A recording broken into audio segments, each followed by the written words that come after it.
Welcome, welcome, welcome, everyone. You are live here today with Joan of Angels and Suzanne Ross as we do another deep dive with the Masters of Ascension, these amazing beings that we're being interviewing for the next few months and that we're bringing to Sedona in one big room to raise the level of consciousness sky high.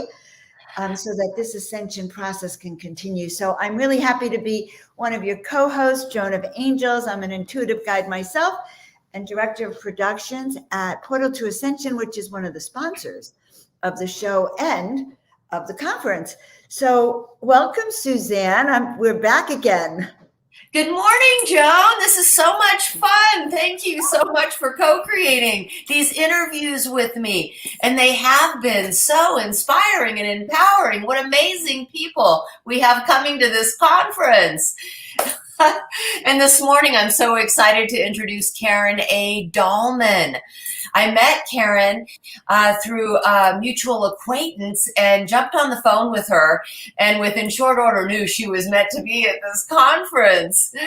Karen is a Ouijaologist and has over 85 spirit boards or Ouija boards that she connects to spirit through.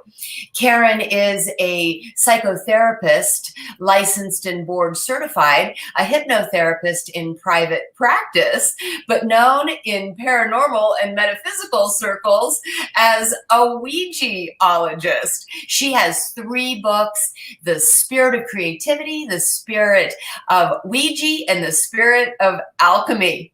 I am so excited to bring in Karen Dahlman, who will be teaching a workshop at our event. Okay, this is going to be one of the most exciting, interviews I think we've done. I've been listening to Karen all week, totally awed by the Ouija board, which I've been afraid of. So I'm really happy to have Karen do a deep dive in it. Guys, let us know where you're from around the country, around the world, so we can kind of tune in and make sure you ask any questions about any of this with Karen. All right. Hi, Karen. Welcome. Hi, everybody. Hi, Joan. Hi, Suzanne. Thanks for having me. And hello, everybody that's watching this or watch this later. It's great to be here. It is amazing to have you here. So something I always want to know from our people, Ouija boards. When I was a girl, we would sit home on a Saturday night and play with the Ouija board. But how did you actually come to, and it was just a thing, you just did it. Maybe you outgrew it. But tell us about your experience and how you became a Ouijaologist. Yeah, you said that right. Very good. Yes. Yay! Okay, so people say Ouija and Ouija. Both ways you can say it. Let's get that out of the way. You could say it either way. Our vernacular's changed over the years, but originally it was pronounced Ouija.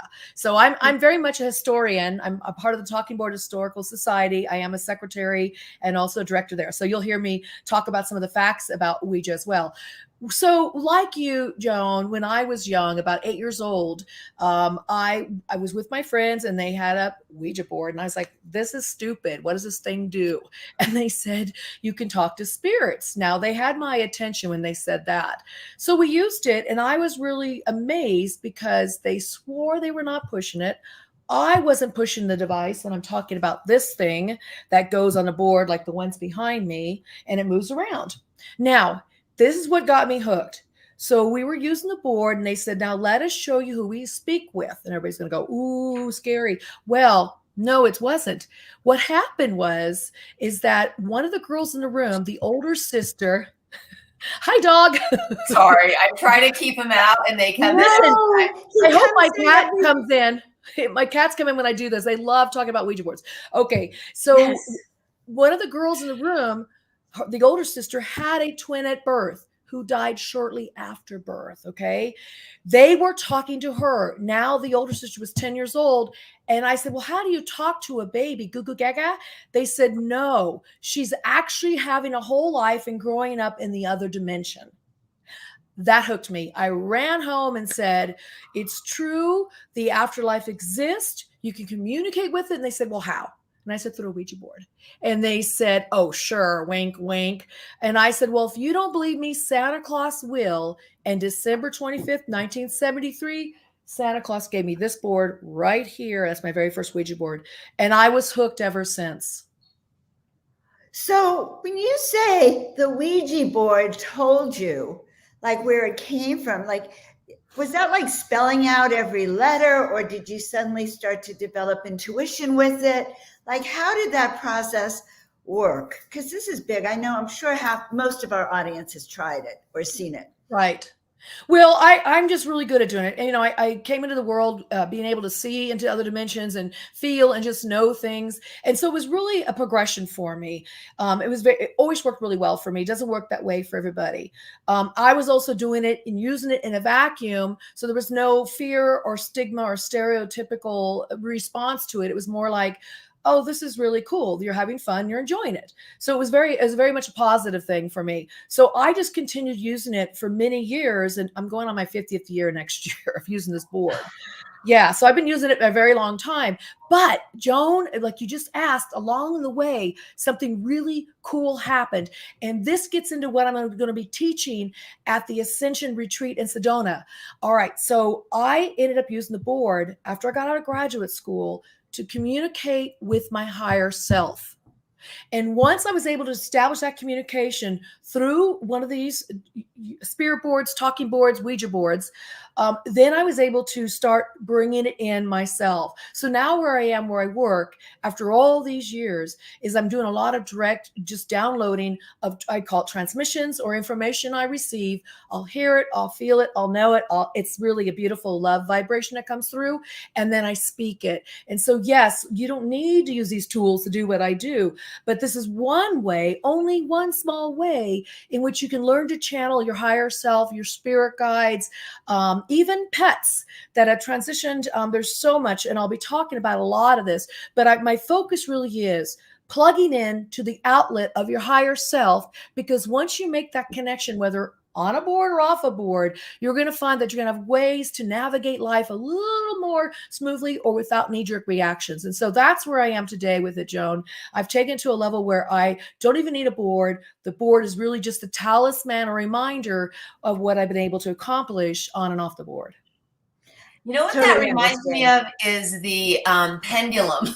Like, these tools and techniques, right? I used to use a pendulum for years, and it would give me answers. And even I started channeling back around 10 years ago in 2012. And I would channel through these other beings, and they would identify themselves like Saint Germain or Magdalene. And I thought, well, this is wonderful. I'm channeling these other beings. They're coming through.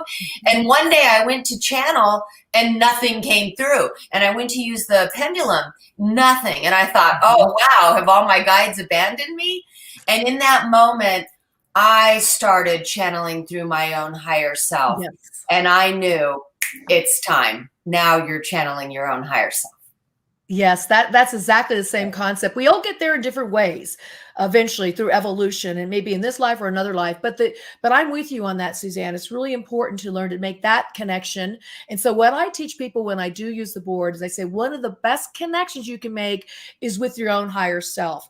It's really amazing. I just stumbled upon that after graduate school because I was very much into the Jungian psychology. That was my training as an archetypal art therapist.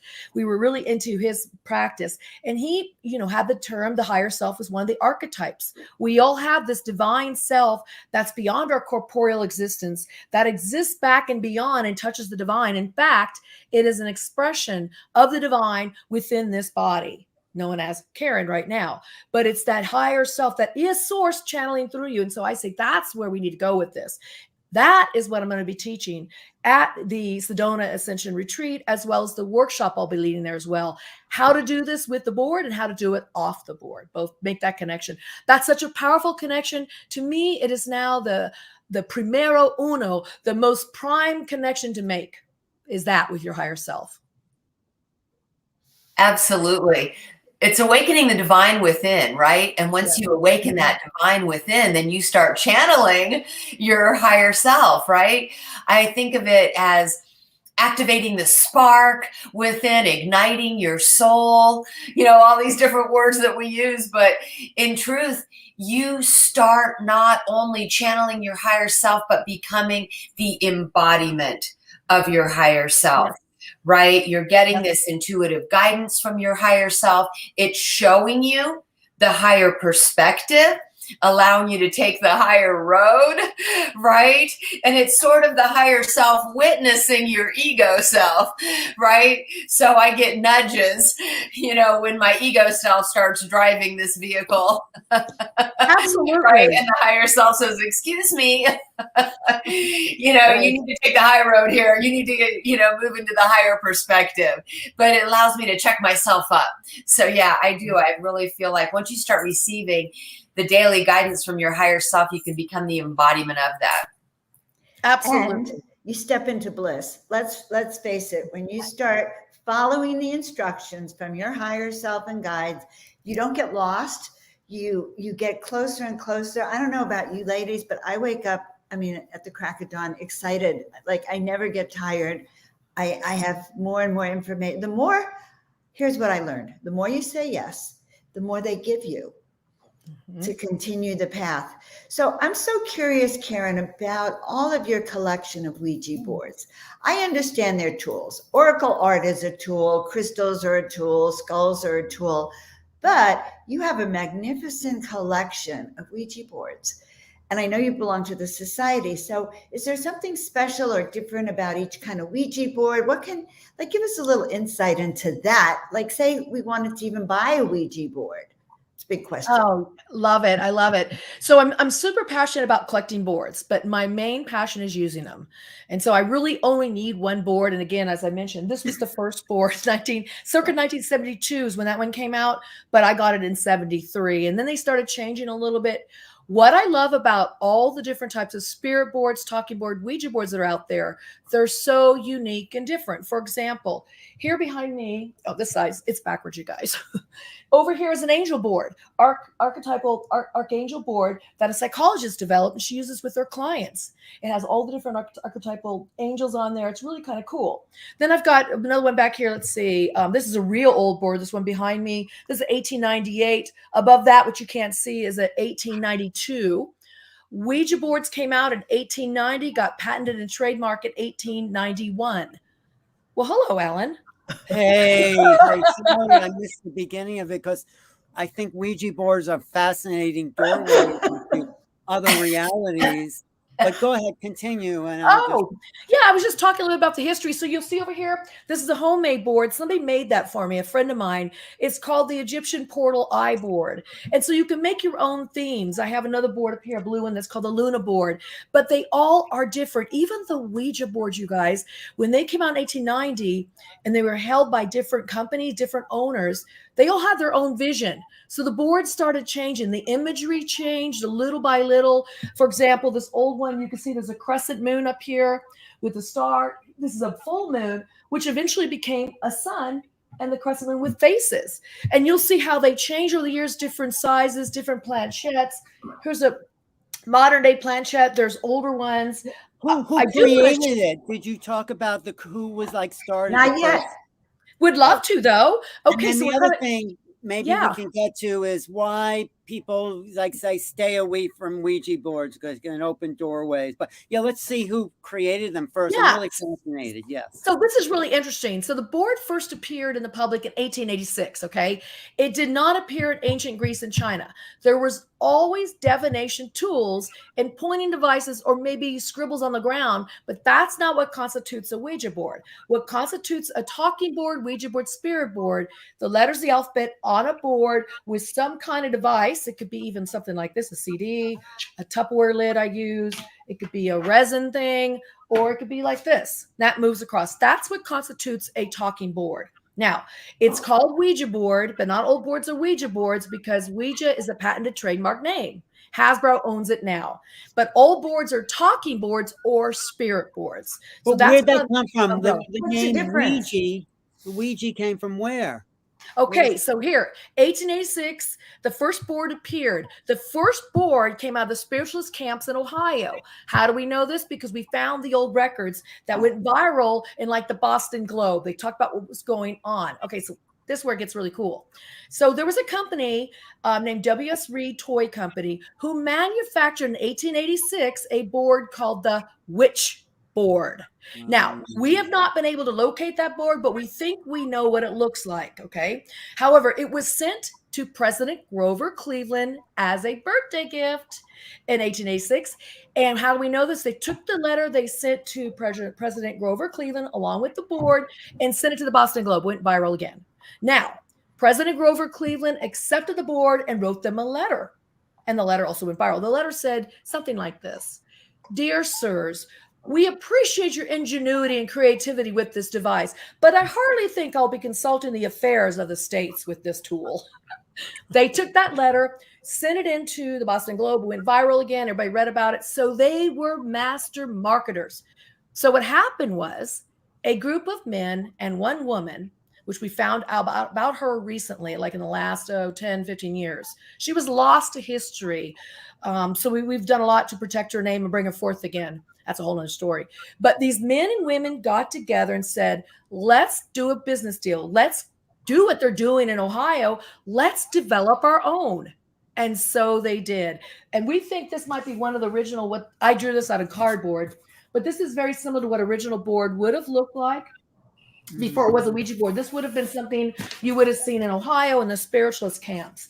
But the spiritualists wanted to create an easier means to communicate with spirits. So someone devised this instead of like tapping on the table 5 times or whatever, right? Is that where it came from? The rapping and knocking, you guys, that was the original way. The 1848, the Fox sisters were going, hey, oh, that's C. Right. Oh, that's C. Exactly. Guys, longer and harder than it was to use the board. The board does take time, to spell everything out.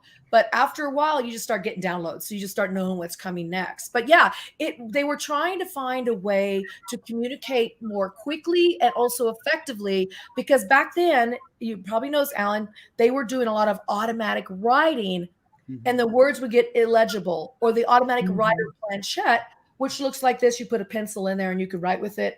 That was getting so illegible. They felt like this was a lot clearer way because you could actually go to each letter, write it down. And so it was just a great craze. And Ouija was the one that took off. That the business people created that. Patented trademark 1881. It's the one that nobody could compete with, and all the other companies that tried failed. And it's the one that switched hands, different companies throughout the years. William Fuld is the one that most people know. His family owned it for about 60, 70 years, and he was a varnisher at the very beginning, and then his family sold it to Parker Brothers in 66. Interesting fact here, you guys. 1967, it outsold their highest selling game that Parker Brothers had at the time was Monopoly. And so in 1967, it sold 2 million copies. And then from there, it changed hands again, and now Hasbro owns it. So Ouija board has to have this name. That means it's patented trademark, where this board here was just a knockoff. Somebody made it. This board over here is called the Archangel board. So I saw a Ouija board exhibit, I think at the San Francisco airport. That was ours. Yeah. Oh, that was yours. That was great. Did you like it? Yeah. So our colleague, wow, this is in an airport. That's amazing. Yes. Well, they loved it. They want history in there. So our colleague, Jean Orlando, who's one of my good friends, was the one that got all of our boards and put them in there, because we have some really rare boards. And I'm so glad you saw that, Ellen. That was several years ago. Wow. That was amazing. I was in San Francisco, and Pat said, that's great to have that kind of spiritual awakening. Also, do you know Mitch Horowitz's work on Ouija board? I sure do. He's great. We all know each other. Oh, you should know him. Interesting. He's in New York. Are you in New York? No, I'm in Arizona. Okay. Sorry, Joan has a question. No. She's in Carefree, Arizona, which I think you right. probably picked out from the Ouija board. So I have a few other thoughts. So 2 million boards sold back in 1967. And they're still producing this Ouija board. And now I understand we could have a talking board or a Ouija board. But would you say that there's still, like, this is spreading around, at least the United States or around the planet? Like, is this part of a waking up of consciousness? How do you kind of see this? Well, I do see it as an awakening of consciousness. So they were in almost everybody's attics, basements, closets, in the yesteryears, in the 40s, 50s, 60s, 70s.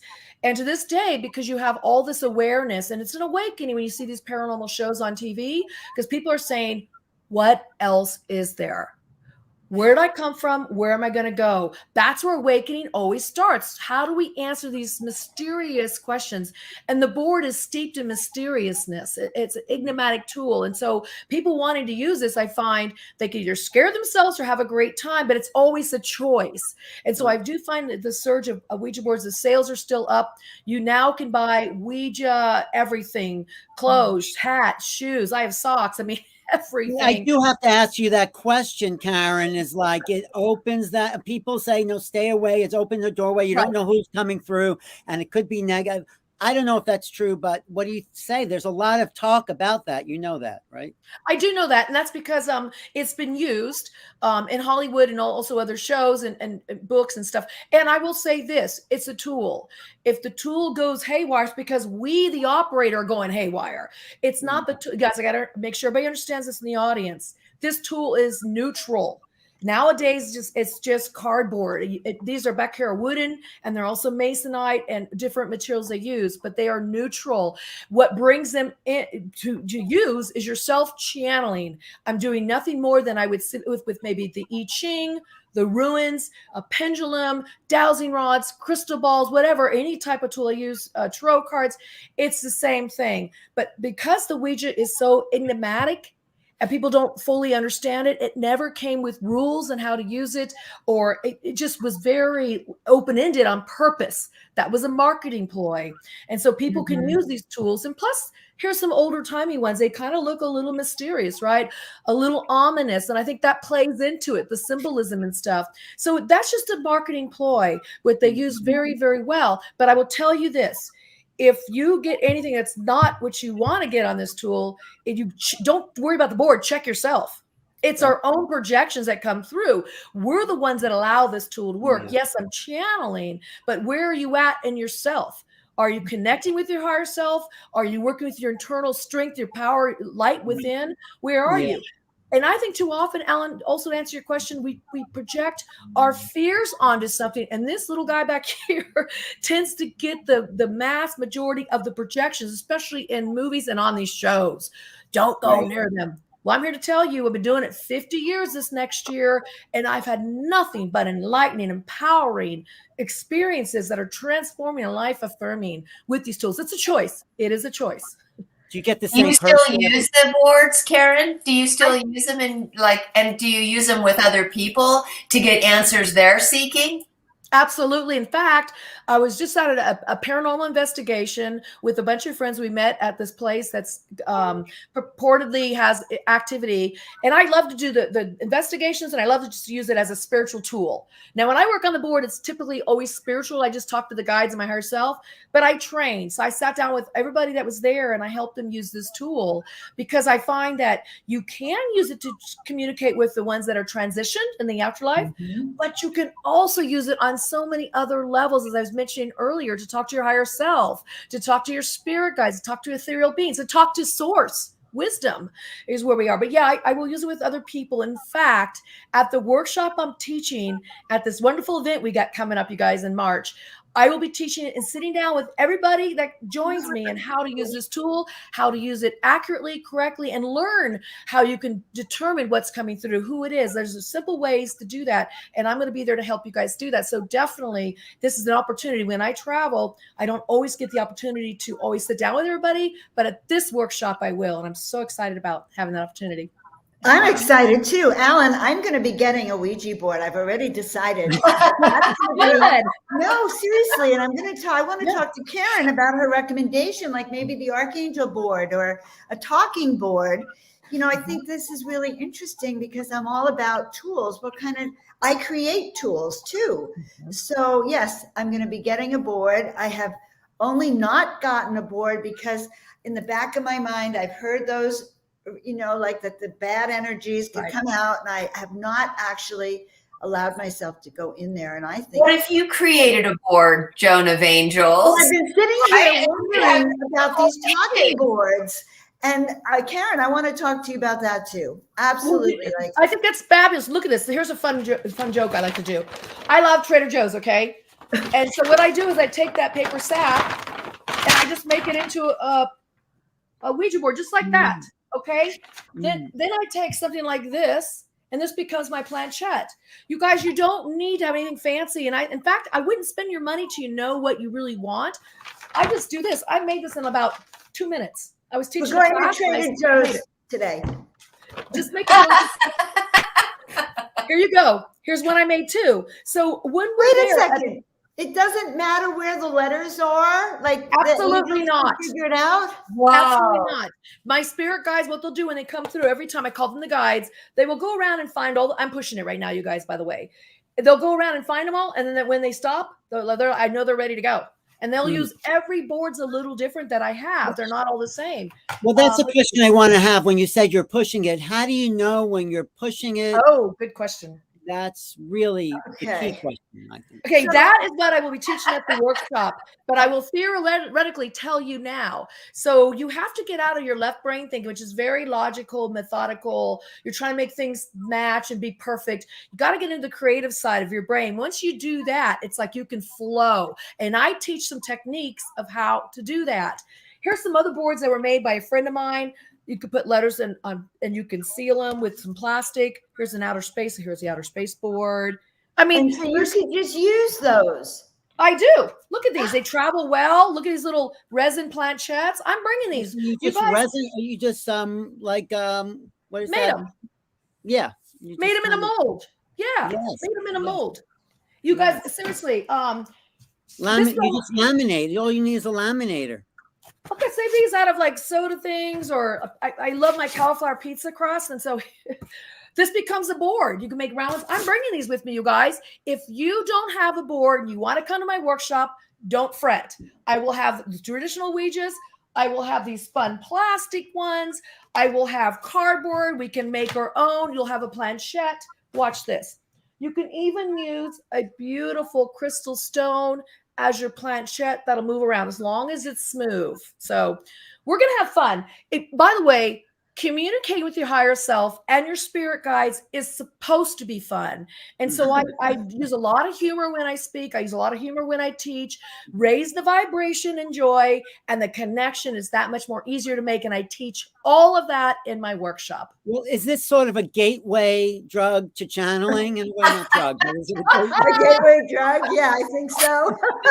I love that, Ellen. That's so clever of you. It really is. It is a way to open yourself to channeling. And we want to call it the gateway, the starter drug.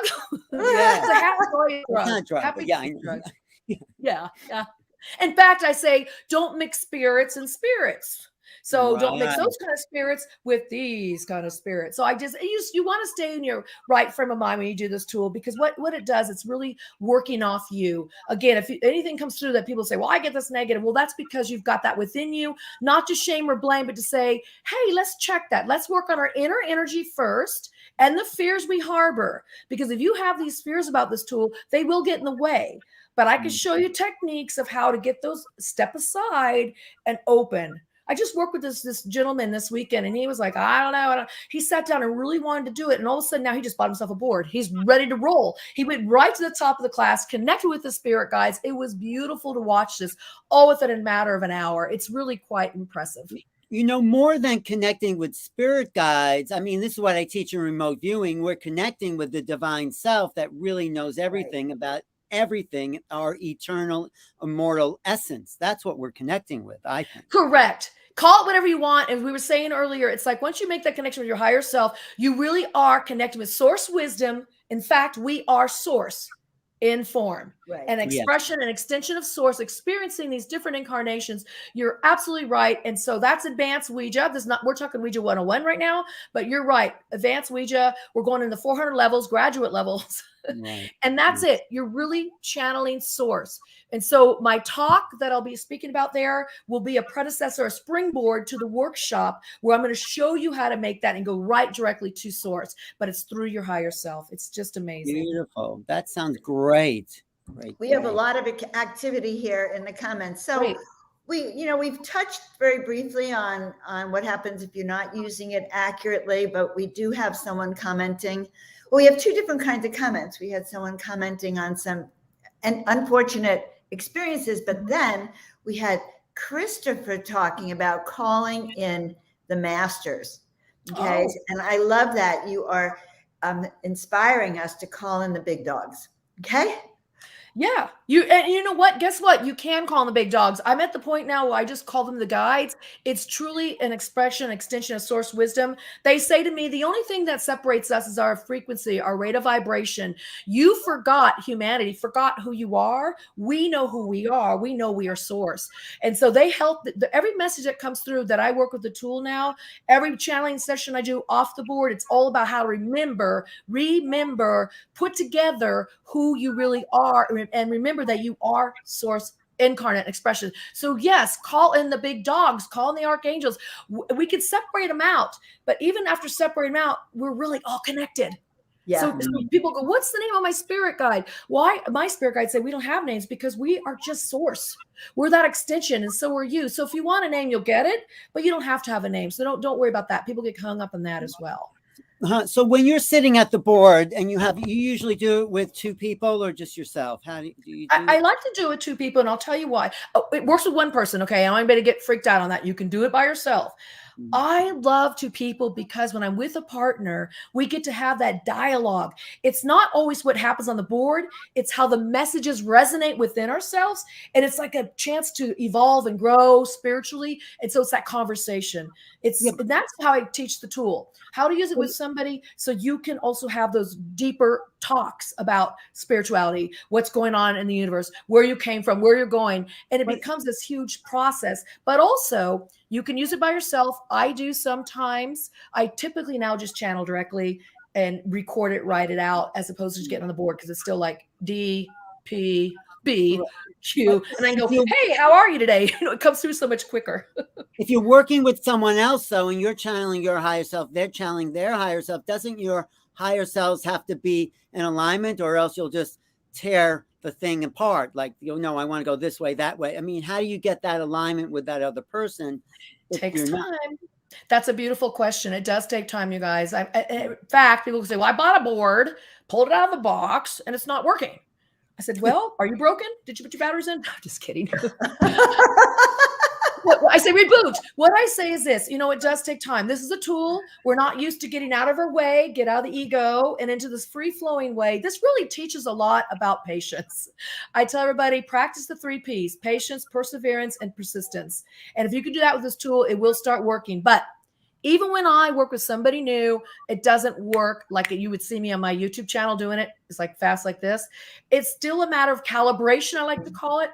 Our energies have got to come together, reach a higher vibration, meld, which takes time, might take several sessions, it might take months, and then work with the other energies coming through. So it's like this 3-way connection, if you will, with another person. Now, having said that, when you try it by yourself, it's such a subtle sensation when the planchette moves. In fact, it's so subtle.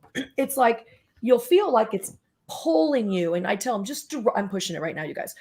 You have to stay on top of it and follow it. But it takes a while to develop a skill because you got to get out of thinking. Right. Because when it starts moving, you're going to go, I'm pushing it. You're pushing it. I'm pushing. No, you are.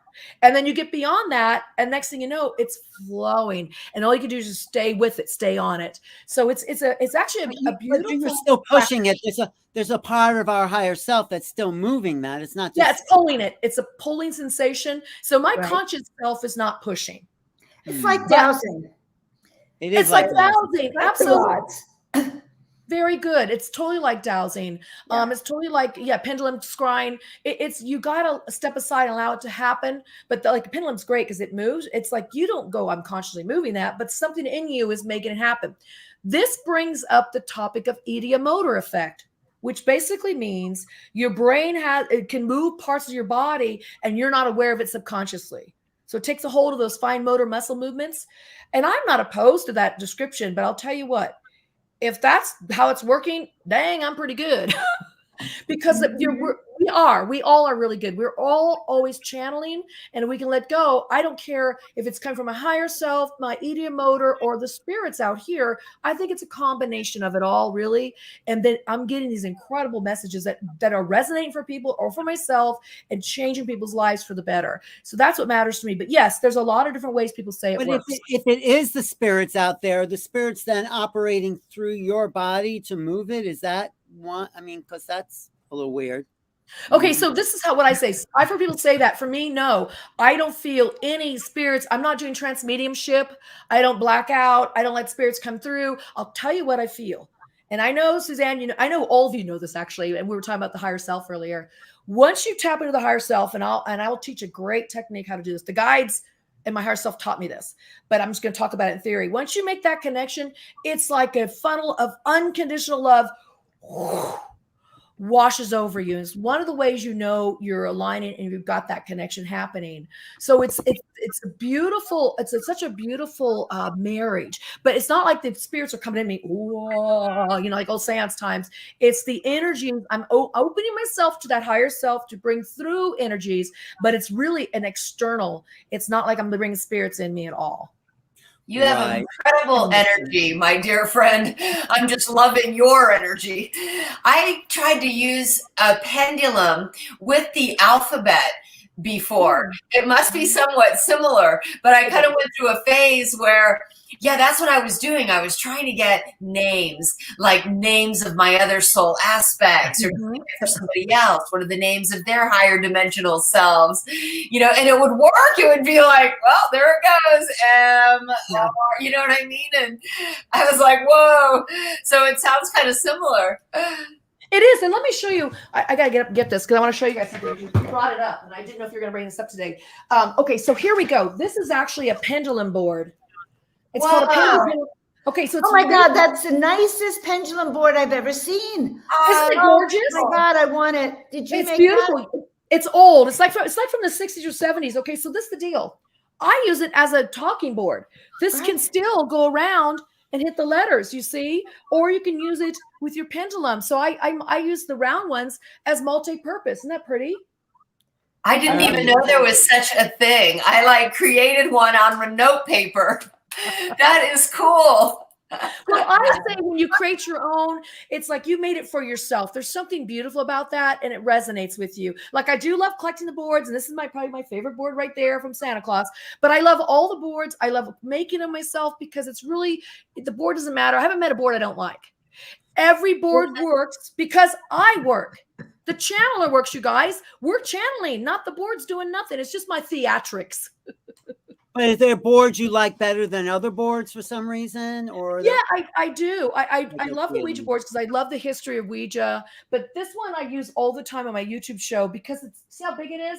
It's a lot larger than the small one. The small one, the planchette falls off. This one, there's actually room for the planchette to go to the edges without falling off.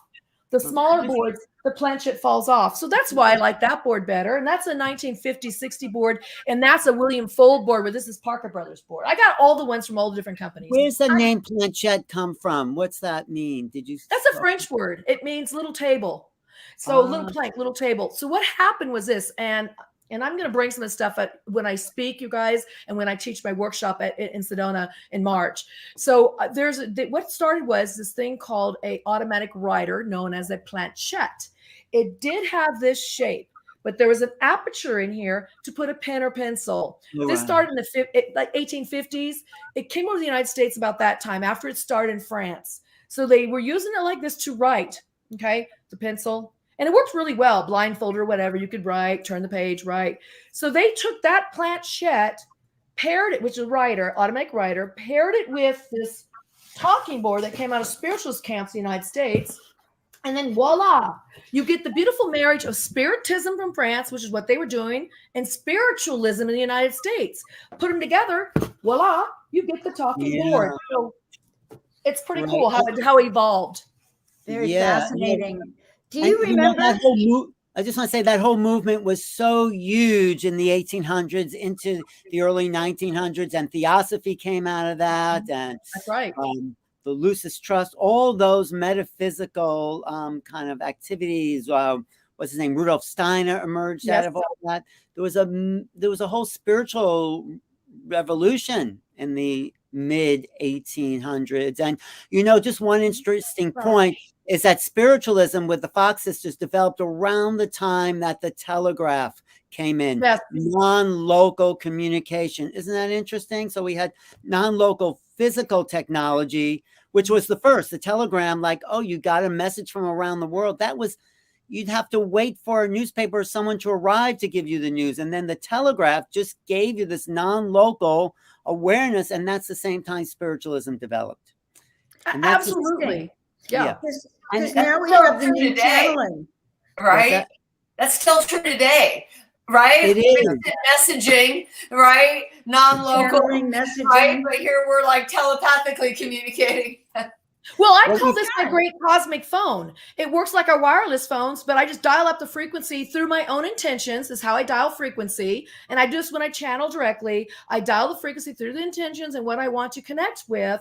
And then that comes through. It's my great cosmic phone. It's just an old school way of communicating. And you can communicate through the galaxies. This is not just around the earth. I'm talking, I've had some experiences, and I know other people who have too. And my book I'm writing right now is about these experiences that are off-worldly. Amazing stuff can happen with this tool. So it's really about, you get involved with this tool, you start with the ghosts and spirits and this and that. And then also you start evolving to the higher self. Then the world opens up and you realize anything that's sentient has a consciousness, and all you need to do is tap that consciousness if it allows you. And quite often I find that levels of consciousness want to be understood and heard and communicated. So I use this tool to not only talk to sentient beings such as humans and animals, but also plants or ultradimensionals or interdimensionals or spirit guides, all that's out there. Alan, I feel a chapter of your new Making Contact book coming out. Thank you. What were you saying? That is, it's Making Contact for sure. But what were you saying, Joan? God, now I even forgot. But it'll come back. But so what if you are? Oh, go ahead. Go ahead. Go ahead, John. We can't keep going back and forth like it's exciting. This is fun stuff to talk about, you know? It's a new channeling tool. I get this. I get that there's a revival. You could use this, I'm thinking, for your past lives, right? Absolutely. I was having a vision of you. I would confirm it with your Ouija board, but of one of the creators of the Ouija back in the late 1800s and doing seances with this. Somehow, I don't know if I went back in historical records, I can feel, but you can confirm these things, right? With your Ouija board, your Akashic records, your lifetimes, what kind of star being you might be, et cetera, right? Yeah, and I like that you're thinking outside the box. This tool is not just for ghosts. And I said that funny like. Yeah. It is really a tool like any others. It's a far-reaching tool. Once we get outside the confines of what we think this tool is, it'll blow your mind. And in fact, it should. It should take you out of your mind and into your heart so you can reach back out to the divine, which is expressing itself everywhere in all the different places and within the corners of the universe is. So it can be that way. And so I'm glad you're thinking that way, because that is how I teach this tool. It's to be used on those levels. And it's definitely great for spiritual growth and understanding. And you can open yourself to these different dimensions. Now, what I want to say about this, I tell everybody, here's my little disclaimer, my little caveat here. You can't rely on the messages through the board in the very beginning. Now, how long is that, people go? Is that a month? Is that 2 months? Could be 2 or 3 years. It's going to work according to your own spiritual growth off the board. So we take care of ourselves off the board and do our own inner work. And that's what I write about in my books, how to do that stuff. Because then you clear yourself to be able to discern. Discernment is really important here. So you get on the board and you go, what was my past life? And they tell you stuff. I wouldn't believe it until you know you've got that direct connection with your higher self or the ultimate source wisdom or your divine guides coming through, where they can actually come through and give you confirmation. So it does take a time. I mean, I was little using it, and it wasn't until I used it for about 13 years before I really, I was 8 years old, till I was about 21, 22, when I realized, wow, this really is far reaching. And then I began using it more ceremonially, more sacredly. And also then at that point, the messages got even more serious because I was at that nature, and I was also doing a lot of self-development. And that you are opening a door, right, Karen? You're opening a door. And what if you are getting something that's not so high? And then is there a way of clearing? Do you have a technique for clearing your space? Because everything exists all the time, high and low, right there. And so, yeah, what do you use to clear the energy and make it the highest? That is such a good topic. I'm going to grab my little board here. This is what I always recommend people. Okay, so this is the board I got from Santa Claus. And so when I was younger, I really had really good experiences. But once in a while, I had something that was just didn't seem right or something or off. And I tell people write to me and go, well, then I said this, and then they said this, and then I said this. And I go, why are you talking? I would stop. I would shut down the conversation. Somebody calls me on my phone and starts barraging me with like meanness. I'm going to go, bye-bye. Click. Okay, here too. So I said, take your board, wipe it off, ceremonially wipe it off, and then go reboot. That's like the reboot, okay? Start over. And how you start over and how you get it to work for you again is clear your intentions and then open up and say, and bring in the light again, bring in all, I teach all this when we do the workshop, grounding, all that stuff to get back to what you want to do. When you first start this tool, because, you know, we are kind of like squirrel, you know, we get distracted. So using this tool, you can get distracted. So it's important to know that you just stop and you start over. And I like to have the ritual, the ceremony of actually wiping it off and starting over. And some people say, I won't start till the next day. And I go, perfect. Use the device or use the device the way that you like to work when you use other tools. So it's really a matter of you. So I always say I do that ritualistically on the board, although it's really me going, all right, let's get centered. Let's find a way to start again. This is what I want to call upon, do my invocation again. And I teach all of that, you guys. So you'll learn every single bit of that. Do you use white sage? I find white sage is really clearing. I love sage. I love sage. I love my crystals. I got some back here. The candles. I love the incense. I love the smell. Sage is beautiful. Palo Santo, whatever. I always tell people this. They go, how do you do this? What should you use? I say, what are you currently doing? What is your current practice of spirituality? Is it meditation? Is it walking meditation? Is it using the I Ching?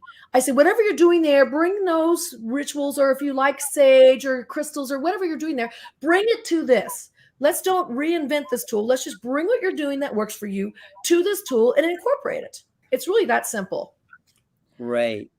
You have given us so much today. I'm telling you, we are going to Trader Joe's later, and I'm coming home with my brown paper bag. I'm going to take pictures of it and send it to you, Karen. Please do. Tell me you want a Trader Joe's spirit sack. You have... You know, I'll tell you, I think maybe some of our listeners might feel this. I've had a reluctance to work with the Ouija board. I've had people come over with angel boards, all sorts of things. And part of me is always, now I'm fine with pendulums. I'm fine with dowsing. I'm fine with channeling.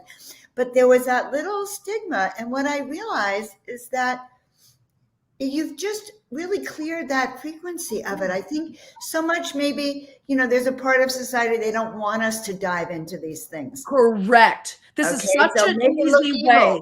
You know? Yes. You could do this right away. It's easy. It's seance in a box.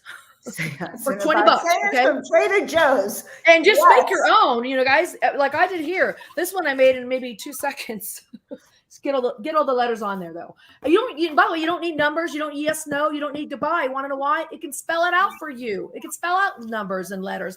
I mean, it can spell out goodbye, yes and no. People tell me when I use my board, because when I work with the spirit guides and the higher self, my planchette goes here. It never goes down here to goodbye. They just stop in an empty space. That's what we've always done. And it doesn't mean it's right or wrong. It just means I know when the energy's done. I say, hey, thank you so much. Goodbye. And we'll talk to you again. That's how it works for me. It's just logical and simple. We don't need to get complicated or make this so wooey, booey, or spooky. And although people like that, it's fun. Right. And I was a kid, I did that. But now it's more like, hey, let's just sit down and let's have a conversation with our higher self. Let's tap into that and get some message for the day. And I do it in the daylight. I'll do it in the park. I've done it in the swimming pool. I mean, I will use this tool wherever I feel moved. All right. This is fantastic. Fantastic. Fantastic. We are so excited you're going to be at the Ascension Conference. I think you've already shared a deep dive into what you're going to be teaching and your workshop. Christopher is over here. I think you need to come to this event, Christopher. You get hands-on instruction so you can start talking to those Indian masters. Right. You know, maybe we should do like a little panel discussion, Suzanne, about all these different accesses to the divine self, you know, ways to tap in to the ascended being. Well, Deb is hosting an ascension panel. Who is? Deb Giusti. Oh, an ascension panel. Yeah. Yeah. All right. So thank Yes. you so much, Karen. I look forward to seeing you. We all look forward to seeing you at the conference. Any last words from you, hon? Yeah, you guys, I look forward to seeing everybody there. Thank you for being here with us and watching this. And I'm going to be speaking on Friday morning, and then you could segue from there right to my workshop afterwards, where I'm actually going to put it into practice. We actually get everything I taught you to connect with your higher self. We're going to take it in real time. I'm going to sit with you in the workshop, and you guys, you don't have boards. I'm bringing things like this. I'm going to show you how to make your own real quickly. I'll have planchettes for you. But if you have your own spirit board, talking board, Ouija board, bring it. I'm so excited to be a part of this team, and I can't wait to see you guys really soon. You guys, great to meet you. What great information and what high energy you got there going. Yes. Well, I'll tell you what, when you do something you love and you're passionate about it, you guys all know this, it comes through. And when I just talk about using this board, I feel the love vibration come through. The guides are here right now, and they just want to make sure we say everything we need to say, and we did. We love it. Great. Thank you so much, Karen. We will see you in Sedona, hun. Great. Sounds good. Thank you. Bye, everybody. Where are you located, Karen? Which part of the country are you in? I'm in Carefree, Arizona. Oh, right. Suzanne Wilson's there too. Susan Wilson. Yeah, she actually lives in Scottsdale now. We just switched. We're friends. She does the board with me, by the way. She's done the board with me several times. She's also coming to the conference, right? I I know. look forward to that. All right, Great. guys. Okay. Thanks for being. Perfect. Bye, you guys. See See you, you Karen. later. All right. Bye. Holy moly. Oh, we lost Alan. Hasn't that amazing energy? Oh my God, I'm like supercharged after talking to her. And I am feel too. like connected too. I'm feeling really excited about it. Suzanne, do you want to mention the conference, or we probably? Yeah, thank you. SedonaAscensionRetreats.com. And Karen is going to be on the Ascension stage. So just go to the retreat site and look for the schedule of activities, and you'll find there when Karen is speaking, and then go to workshops and you can sign up for her workshop. So yeah, I'm so excited, Joan, to be able to offer alternate speaking stage as well as workshops and tours. So there'll never be a moment when there's not something really cool to do. You know what? Yes, absolutely. And I agree. I'm so excited. I'm actually going to start working with, I'm going to call it a talking board, because that, we have talking sticks, we have talking boards. So I'm really appreciative. Guys, also check out next weekend, we have the Ultimate Star Being Conference. Suzanne happens to be one of the speakers. I'm one of the speakers. Alan's one of the speakers and co-host. And we'll be talking about also more ways to work with these tools. So Suzanne, I love working. These are fantastic. All these guests, I'm so thrilled to connect with them. Me too. It's so much fun. All right. We'll see you next time. Thank you all for joining us. All right. Bye, everyone. We'll see you all next time.